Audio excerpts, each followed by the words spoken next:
Hey there guys, Matthew here from Hellish Reviews, and in today's video I'm bringing you something that I don't take pride in bringing you guys, but of course with every best possible series there must be a worst possible series. So sit back and relax as I construct possibly the most hellish marathon in the modern series of Doctor Who as I construct my worst possible series. Wish me luck. Enjoy.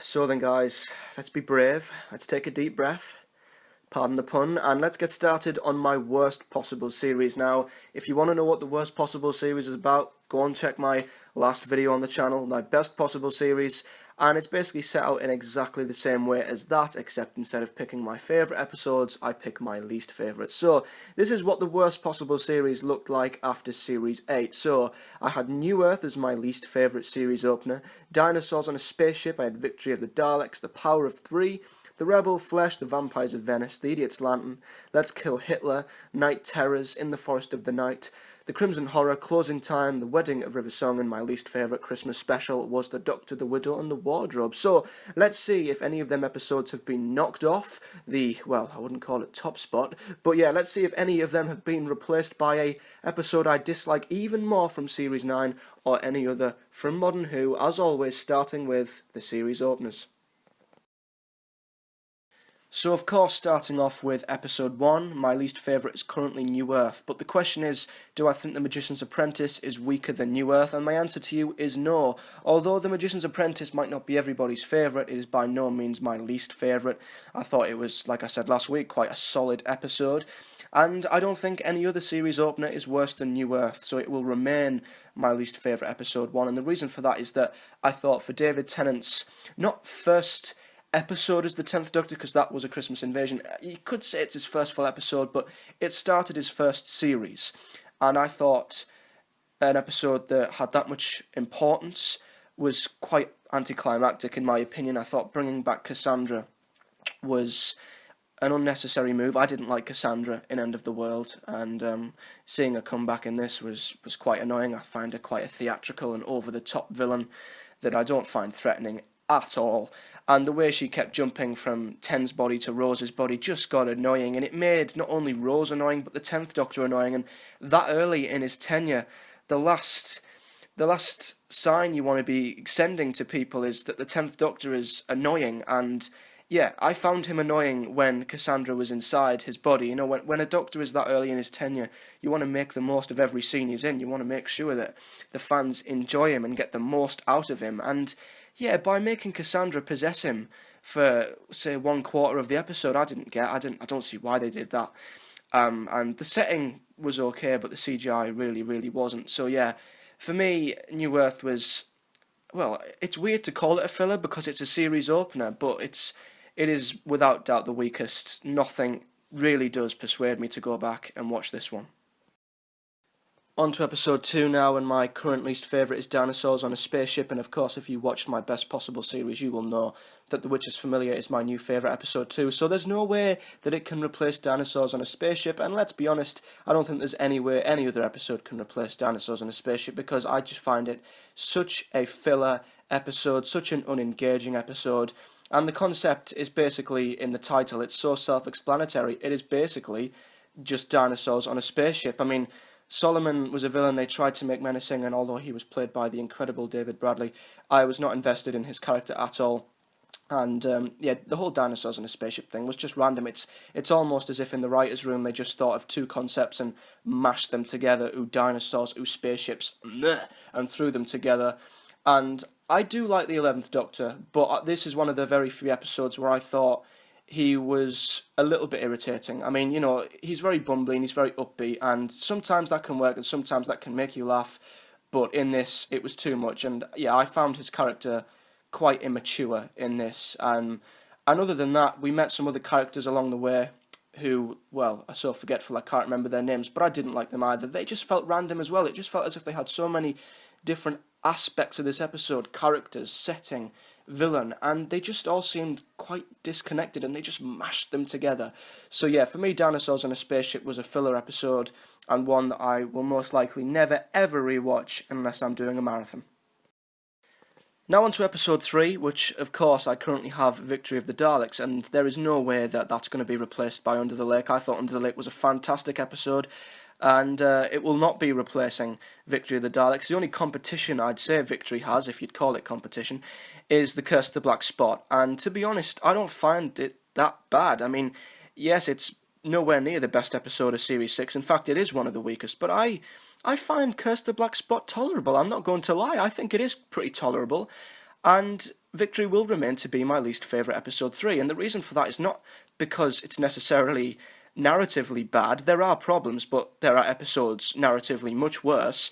It's that it just flat out frustrates the life out of me. I mean, it starts off so well. I mean, the mystery surrounding why the Daleks are not recognising the Doctor was so intriguing.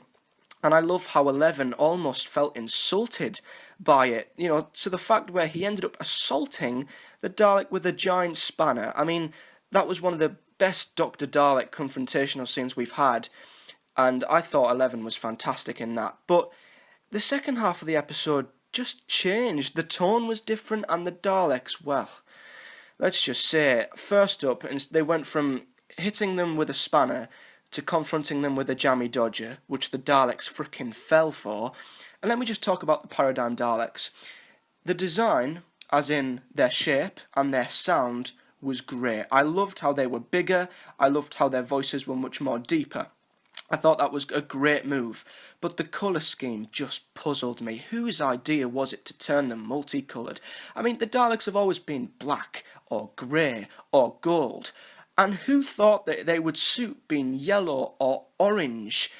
No, why do that to the most iconic villains in Doctor Who history? It's like they were deliberately trying to humiliate them, and on top of that, they didn't just look silly, they acted silly. I mean, the beams were shot out by Spitfires in space. I don't even know how that's possible.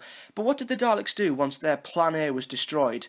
They didn't take the Earth by force. They didn't exterminate the Earth.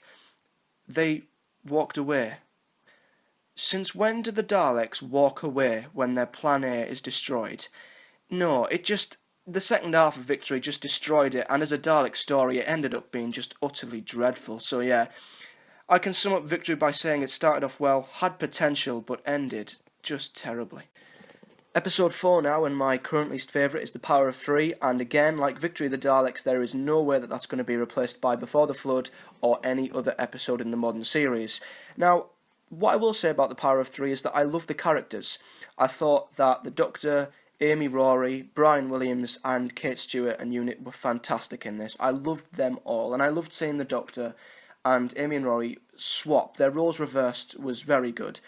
And there were some real deep scenes in this episode where, you know, the Doctor could slowly see that Amy and Rory were enjoying their life back on Earth. And I will say that this did lead very, very well into The Angels Take Manhattan, especially at the end where Brian Williams was basically, you know, he was playing the Doctor to look after them. And as we all know, it didn't go to plan. So the character base, the character side to this episode I thought was very, very good. But it's everything else that lets it down. The cubes, I thought, were... they were just pointless. I mean, I wasn't invested in their mystery at all. I wasn't invested at how they counted down or any of that. And the episode did pick up when people started to have cardiac arrests. That sounds really mean. But, yeah, it picked up a little bit then. But, yeah, the ending to this episode is infamous. Infamous for being one of the most anticlimactic and effortless endings and cop-out endings to any episode in the modern series. It was the ultimate Sonic Saves the Day episode because, well, I don't even remember the villain. That's how memorable it was. The Doctor just sonicked the screen and it was over.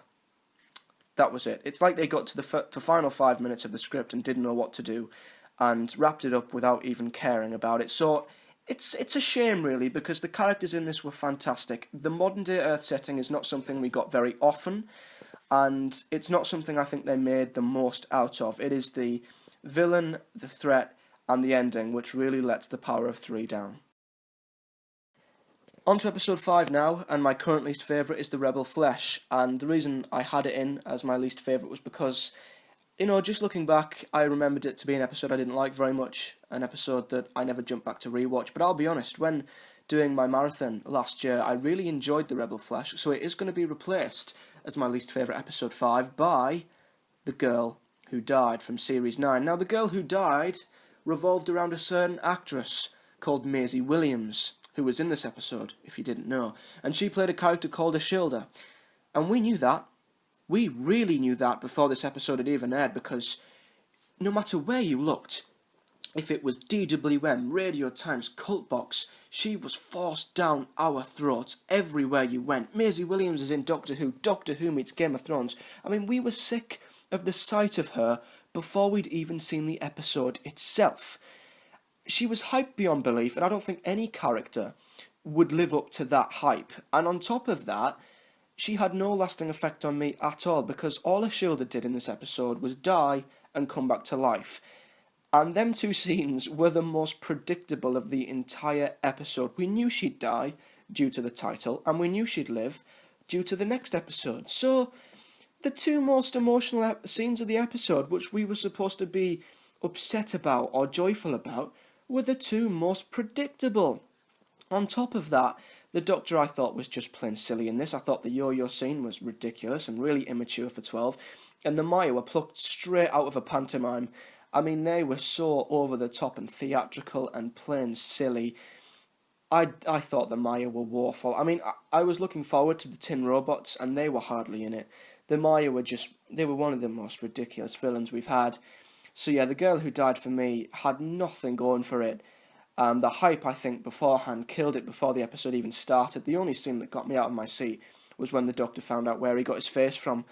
And other than that, this episode was pretty boring and pretty mediocre. Episode 6 now, and this time last year, my least favourite was The Vampires of Venice. Has that been replaced by another episode? Yes, it has. Has it been replaced by The Woman Who Lived? No, it hasn't, because I found The Woman Who Lived an improvement, and although the villain Leandro was so forgettable, the dynamic between the Doctor and me for the first half did really hook me. What I've put instead as my least favourite episode 6, and I can see a lot of people disagreeing, is The Bells of St. John. Yep, I can hear all the Clara fangirls now screaming at me. The Bells of St. John is an episode that I often forget about. I mean, I forget about it so much that I don't even put it in my worst possible series, but when I really did have a think about it, and this is the last choice I made it last night, and I just find The Bells of St. John one that I do not go back to rewatch at all.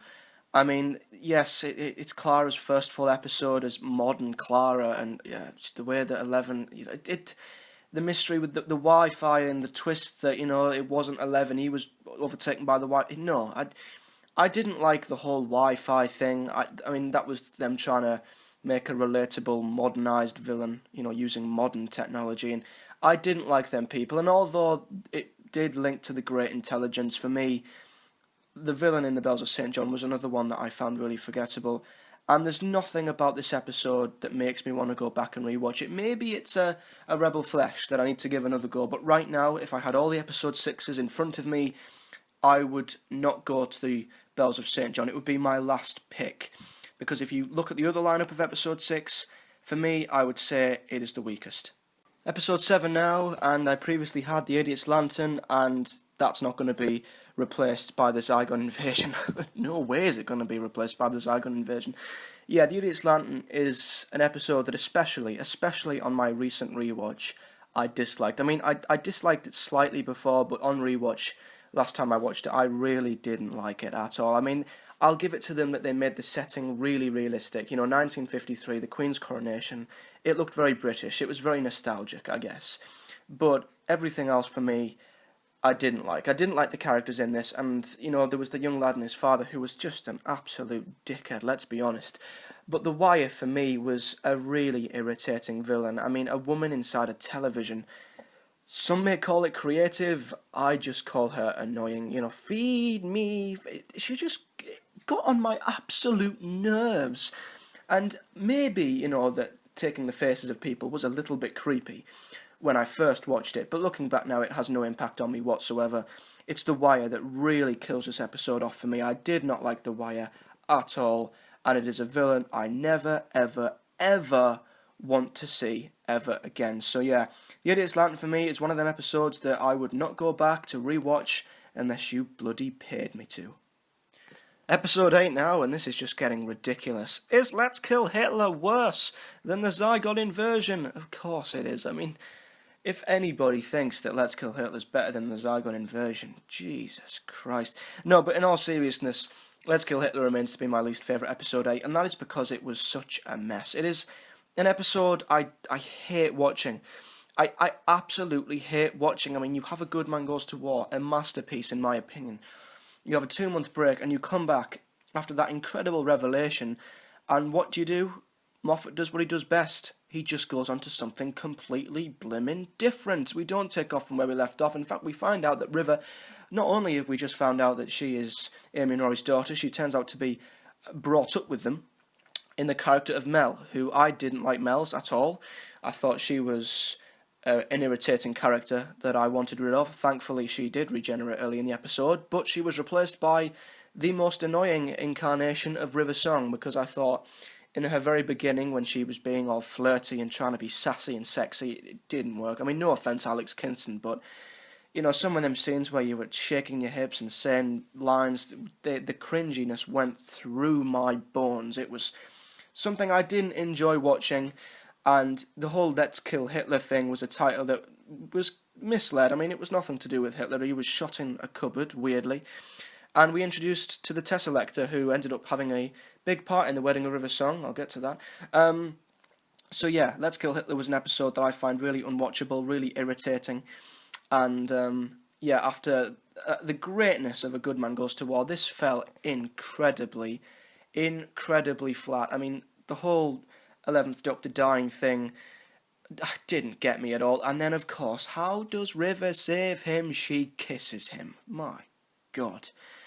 Yeah, Let's Kill Hitler marked the downfall for Series 6. It was going ever so well, but Let's Kill Hitler was the turning point. The turning point that, in the end, caused the downfall to Series 6. Episode 9 now. What's worse? Sleep No More or Night Terrors? Right, okay. Sleep No More is not only without doubt the worst episode 9 of the modern era, it is also one of the worst episodes of the modern era, and also one of the worst of all time. How on earth this got through production is utterly beyond me. How Stephen Moffat didn't look at this script and think, Mark, this is not good enough, do it again, is truly beyond me. Where do I start? First of all, the found footage. Now, I will give it to Mark Gatiss for being creative, something Doctor Who had never done before. And as a first-person gamer, this appealed to me. This was right up my street. But the found footage direction is what made it so unbearable. Because they didn't utilise it to their strengths, they didn't use it at the right times, because of course horror movies have made this mistake more times than enough. They didn't use it at the right times, and they overused it to the point where it annoyed us.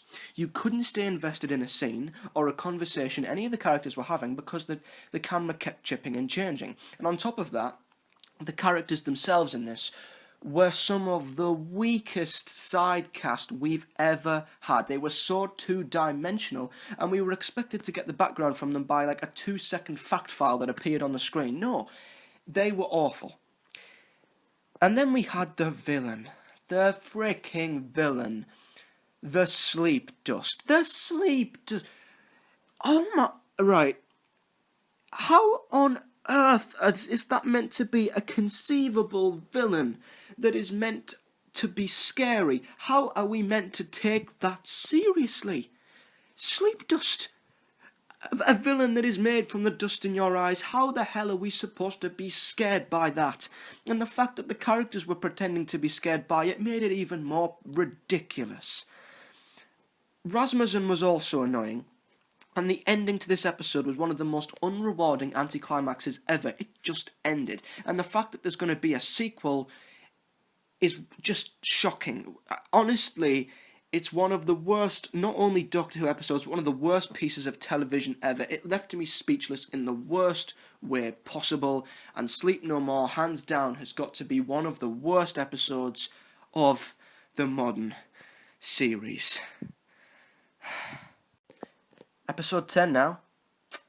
It doesn't get any easier for me, guys. I'm going to lose the will to live in a minute. Episode 10 I had In the Forest of the Night. And of course that's not going to be replaced by Face the Raven. But I nearly replaced it by Love and Monsters. Now, Love and Monsters has a group of characters which, well, if you compare them to Sleep No More, are actually okay. Linda are fantastic in comparison to the side cast from Sleep No More. But the Absorbaloff has to be the worst, and I mean this, the worst of all time. Worse than the Maya, and, well, just worse than the Sleep Dust. But In the Forest of the Night takes this position because it is the definition, and I mean this, of a pointless episode. It literally had no point of being there. It revolved around the Earth being attacked by a solar flare, and the trees magically appeared and protected the Earth. And then they kept it habitable, they saved the Earth, and it kept living. That's what happened anyway. So the Doctor's intervention made no difference. The children made no difference. The Doctor might as well have not been there. The Doctor had no impact on this episode whatsoever. If he'd have been there or not been there, if we'd have seen the school kids or not, the trees would have came up, protected the Earth, and they would have gone. The Doctor didn't save the day. No one saved the day.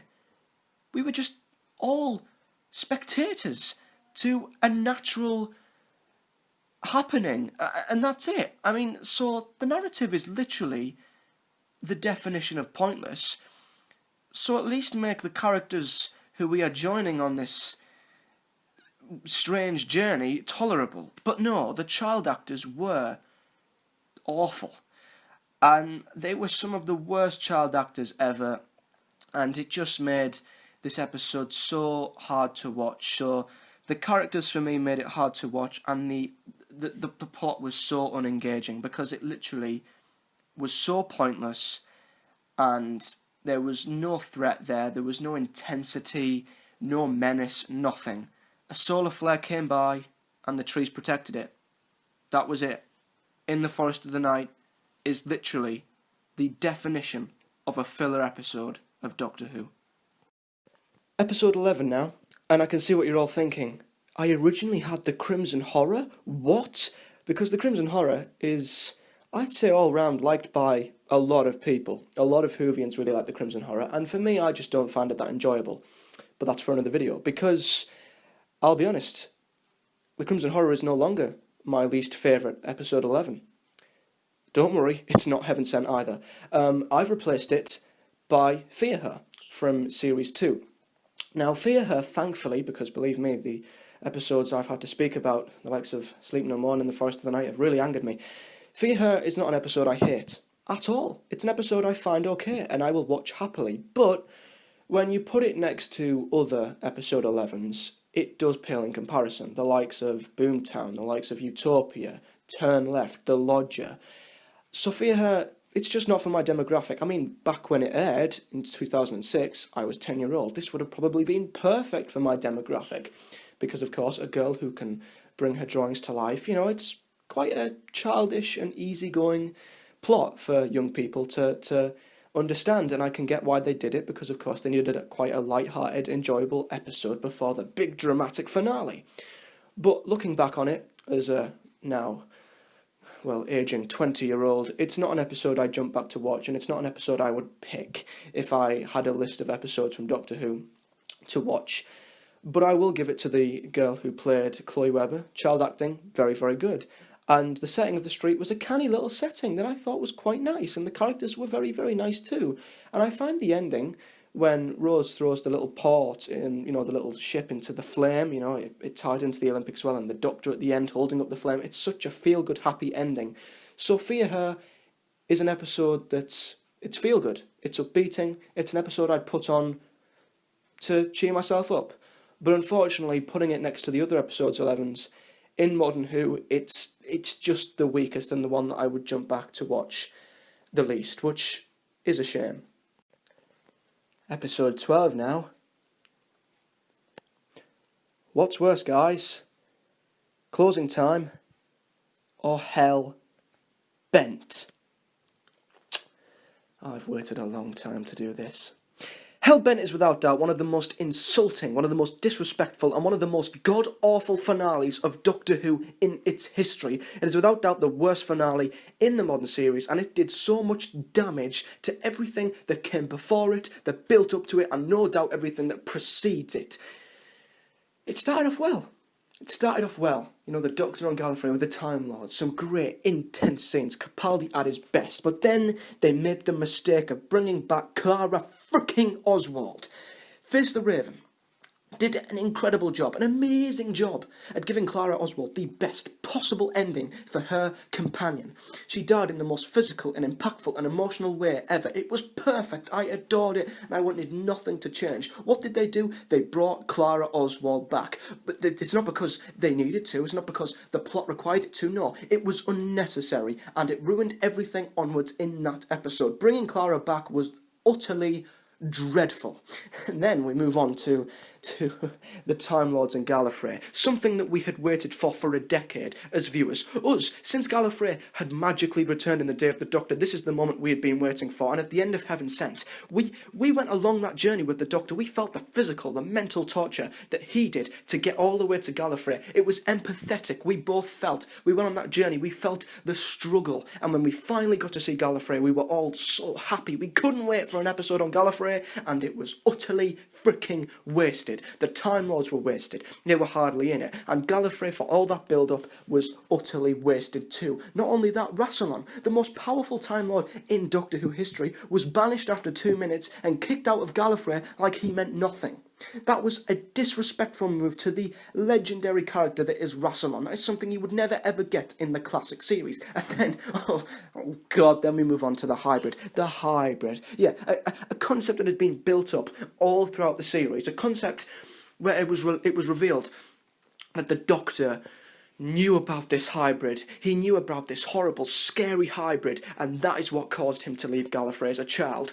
No, it is not what caused him to leave Gallifrey as a child, because that is completely disrespecting one of my favourite episodes of all time, being the War Games, a revolutionary episode which told us and showed us why the Doctor ran away from Gallifrey in the very beginning, why he stole a police box, why he committed that crime. And do you want to know why he did? In the War Games, they stated it clear as day, the Doctor wanted to run away from the Time Lord's stricken ways. So who on earth does Stephen Moffat think he is to completely go against that and rewrite one of the most fundamental parts of Doctor Who lore and go completely against one of the biggest episodes in history? How dare he rewrite the reasoning to why the Doctor left Gallifrey to create this hybrid story arc, half Dalek, half Time Lord? No, wait, no it wasn't, because Moffat couldn't even complete that himself. 1 minute the Doctor knew what the hybrid was, because that's what got him outside of the confession dial. Next thing he didn't. Next thing it was theories. Next thing it was real. Then it was theories, and we still, to this day, we still don't know what the hybrid is.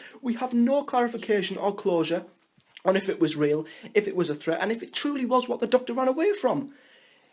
It was terribly written, and then, oh, it gets worse. The Doctor forgets about Clara. Okay, rehash of Series 4 with Donna forgetting about the Doctor. Yeah, one of the worst moves ever. Why make Clara forget about the Doctor? That was just not necessary. Why couldn't she have gone back?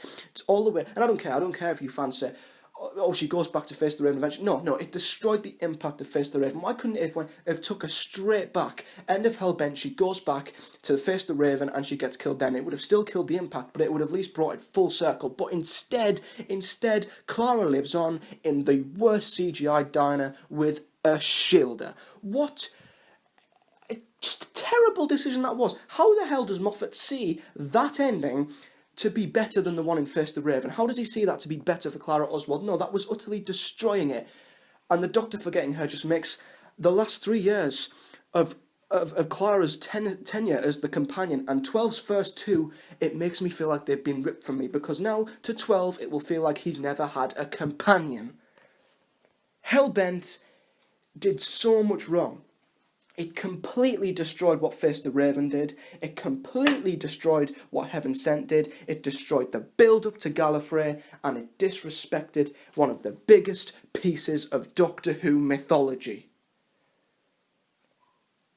Put short, it's the worst finale of Doctor Who, and it most likely always will be. Episode 13. Of course, there isn't an episode 13. in Series 8 or 9, so it remains to be the episode I hated the most, until Hellbent, the wedding of River Song. Again, build up, utterly destroyed. Series 6, built up with this ambitious story arc of the Doctor dying, nothing wrong with that, I was invested in it. And in the second half of Series 6, it started to go a little bit shaky, but the wedding of River Song was an unrewarding and anticlimactic mess of a finale. For one, I don't know why they tried to achieve this finale in 45 minutes. Moffat had so much to do. They could have easily have just got rid of closing time, brought back Craig Owens in a different story, in a different series, and focused on the finale and made it a two-parter. But they didn't, and the Wedding of River Song ultimately didn't have as much time as it needed. It was so disjointed at the start and so messy. We were jumping from one story to the other. Was this a flashback? Was it not a flashback? And then suddenly, the 11th Doctor, 1 minute he wanted to die, next minute he didn't want to die. He didn't know what he wanted to do. And then we finally get to the moment where we see River about to shoot the Doctor dead, and she goes, "Hello, sweetie," in one of the most annoying lines ever. An intense scene ruined by her face and her voice. "Hello, sweetie," and the Doctor's like, "What?" It's like it turns into a comedy at that moment. It's so irritating. And on top of that, how is the universe put back together? The Doctor and River get married. Do they have to? No. You notice a similarity with Hellbent here? No, a bit like Clara not needing to come back. They didn't have to get married. No, they didn't. All the Doctor and River had to do was touch. They could have held hands. Was that enough? No, because Moffat loves sexual stuff in Doctor Who. He loves seeing Matt Smith and Alex Kingston get it on. So they have to snog, get married, and it turns out, shock, horror, that the Doctor was inside the Tesselector all along. Now, after the opening to Series 6, me and James theorised about how the Doctor could get out of this for hours, and this was such a letdown. You see, the Wedding of River Song used to be an episode that I truly hated, but when you've just ranted about Hellbent, it doesn't seem so bad.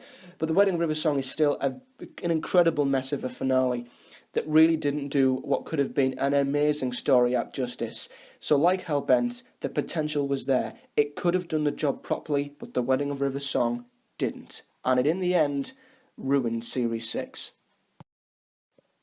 Finally, the Christmas specials. The Doctor, the Widow and the Wardrobe was my least favourite Christmas special and remains to be, and I will be very surprised if any Christmas special is worse. First of all, the characters we meet are too generic, and they get on my nerves. I mean, the kids in it really do get on my nerves big time, and I find them so hard to watch. And they get put into this world where the villain is people, these wood creatures, which I didn't care about at all. And yeah, the entire episode, which drags for the hour, it really does drag. It's really boring, not much happens. And it ends up with, they save the world with love. Nothing wrong with that. It's Christmas, it's happy, and she saves the world and she gets her husband back. Yeah, it's happy, it's lovely. But for me, as a Christmas special, it was cringy. I mean, I get Christmas specials have to be upbeat. I get that they have to make you feel happy. It's Christmas, of course, but it was cringy. The story was so unengaging, so boring, and it dragged so much. And the characters, for me, didn't help in the slightest. And it was the first episode where Matt's Doctor truly annoyed me. I mean, A Christmas Carol is when he really did start to irritate me, but yeah, The Doctor, the Widow and the Wardrobe was when the 11th Doctor showed signs of that immature side that let him down at times. So yeah, I can't be bothered ranting again. I've literally ran out of breath. So yeah, The Doctor, the Widow and the Wardrobe is the worst Christmas special, and it would take a god-awful one to beat it. So, to round off my worst possible series, we have got New Earth, Dinosaurs in a Spaceship, Victory of the Daleks, The Power of Three, The Girl Who Died, The Bells of St. John, The Idiot's Lantern, Let's Kill Hitler, Sleep No More, In the Forest of the Night, Fear Her, Hellbent, The Wedding of River Song, and The Doctor, The Widow, and The Wardrobe. Good grief, that is a marathon from hell. Anything with Hellbent followed by The Wedding of River Song is hellish in my opinion. But in all seriousness, I just want to state, if there is anybody who's keyboard worrying in the comment section below saying that I'm a Doctor Who hater, saying that I hate the show, I'm negative, I'm horrible, let me just put something straight. I don't hate Doctor Who, I adore Doctor Who. But we all have opinions, and we all have episodes that we dislike, and episodes that frustrate us. And of course, with the best possible series, I've got to do a worst possible series, so in no way is this me hating on Doctor Who. But you guys, if you've subscribed to us long enough, should know by now that we are opinionated, we are passionate, and we would rather be brutally honest with you guys and be hated than lie about our opinions just to be appreciated. That's what I would say to you guys. If you've got an opinion, stick by it and make your voice heard, because we're all entitled to opinions at the end of the day. We're all Doctor Who fans here. But yeah, that's my worst possible series. Do comment your worst possible series in the comment section below, and I'll see you guys next time. So then guys, there you have it, my worst possible series. God, that was tough. Please like this video if you've enjoyed it and subscribe to our channel for more Doctor Who content to come. And comment below your worst possible series, but for your own sanity, never ever marathon it. To stay updated on the channel, go to our website, which is at the bottom of your screen there. You can stay updated on everything that we do on the channel. And I'll be back with James on the 18th of March for our first ever Big Finish review, as we are going to be reviewing the 6th Doctor's Last Adventure. And the Monday following that will be my next solo video, where I'll be doing a product review on the Series 9 Steelbook Blu-ray. So lots of great content to come, but until then guys, have a good week, and I'll see you guys next time.